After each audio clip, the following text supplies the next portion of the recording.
Iran, Hezbollah এবং হুতি তিন বাহিনীর সমন্বিত হামলার মুখে পড়েছে ইসরায়েল। হুতি বিদ্রোহীরা জানিয়েছে ইরানের সাথে সমন্বয় করে তারা একযোগে ইসরায়েলের হাইফা এবং বেন গুরিয়ন বিমানবন্দর সহ বিভিন্ন এলাকায় হামলা চালিয়েছে।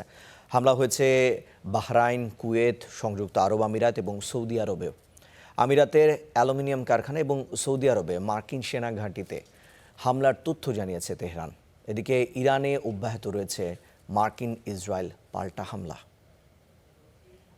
ইরান যুদ্ধে জড়ানোর ঘোষণা দেওয়ার একদিনের মাথায় ইসরায়েলে দ্বিতীয়বারের মতো মিসাইল ও ড্রোন হামলা চালালো ইয়েমেনের হুতি বিদ্রোহীরা। তবে হুতির এই হামলার বিস্তারিত তথ্য জানায়নি ইসরায়েল। হামলার তথ্য স্বীকার করে হুতি বিদ্রোহীদের সামরিক মুখপাত্র জানান, শত্রুদের লক্ষ্য করে এমন হামলা অব্যাহত থাকবে। দখলকৃত ফিলিস্তিনের দক্ষিণাঞ্চলে জায়নবাদী ইসরায়েলের গুরুত্বপূর্ণ ও সামরিক স্থাপনা লক্ষ্য করে ক্ষেপণাস্ত্র ও ড্রোন হামলা চালানো হয়েছে। ইরান ও লেবাননে হামলা বন্ধ না হওয়া পর্যন্ত এই আক্রমণ চলবে। ইরান যুদ্ধে হুতি বিদ্রোহীদের জড়িয়ে পড়ার মধ্য দিয়ে মধ্যপ্রাচ্য সংঘাত এবার নতুন মাত্রা পেল, বাড়ল আঞ্চলিক সংঘাতের শঙ্কা। একই সময় ইসরায়েলের হাইফায় একটি ইলেকট্রনিক ওয়ারফেয়ার ও রাডার কেন্দ্র এবং বেনগুরিয়ন বিমানবন্দরের জ্বালানি ডিপোতে ড্রোন হামলা চালায় ইরান।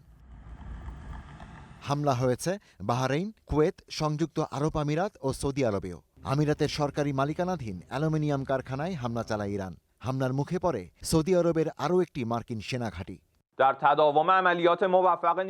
সৌদিতে অবস্থিত যুক্তরাষ্ট্রের আল খার্জ ঘাঁটিতে থাকা 5টি জ্বালানি সরবরাহকারী বিমানকে লক্ষ্যবস্তু করা হয়েছে। এর মধ্যে 2টি ধ্বংস হয়েছে, বাকি 3টি গুরুতর ক্ষতিগ্রস্ত হয়েছে।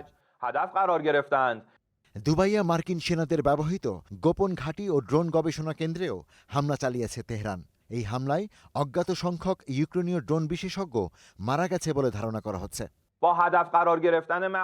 মার্কিন বাহিনীকে সহায়তা করতে দুবাইয়ে অবস্থানরত ইউক্রেনের অ্যান্টি ড্রোন সিস্টেম সংরক্ষণাগারটি ধ্বংস করা হয়েছে।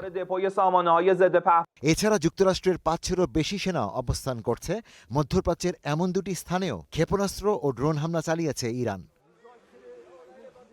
পাল্টা হামলা হয়েছে তেহরান সহ ইরানের বিভিন্ন শিল্প কারখানায়। জাহাজ নির্মাণ সংস্থার সদর দপ্তর এবং অস্ত্র ও আকাশ প্রতিরক্ষা কেন্দ্রে হামলা চালায় Israel. Ishtiaq Hossain, star news.